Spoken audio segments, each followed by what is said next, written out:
هذا السوبر ماركت في اليابان. بسبب ارتفاع تكلفة البطيخ لا يستطيع العديد من المواطنين اليابانيين شراءه، ولمعالجة هذه المشكلة بدأ المتجر في بيع قشور البطيخ وعرضها بسعر مخفض بشكل كبير بعد التخفيضات، ويكلف جزء كبير من هذه القشور 20 ينا فقط، أي ما يعادل حوالي 0.10 دولارات بالدولار الأمريكي. يعتبر البطيخ طعاما شهيا نادرا للعائلة اليابانية المتوسطة، وعادة ما يتم تقديمه للمناسبات الخاصة والاحتفالات، لأنه ينظر إليه على أنه فواكه راقية.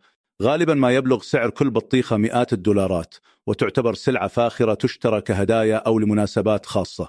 يعتبر البطيخ المربع أكثر من مجرد طعام، فهو رمز للمكانة والثروة. امتلاك بطيخة مربعة رفاهية كبيرة لا يمكن للشخص العادي أن يحلم بها، ولا تهدر قشورها، بل يعاد استخدامها لصنع حلويات لذيذة، وتستخدم كذلك لتخليل الخضروات. لكن هناك غموض حول ما إذا كانت قشور البطيخ قد قضمت قبل بيعها،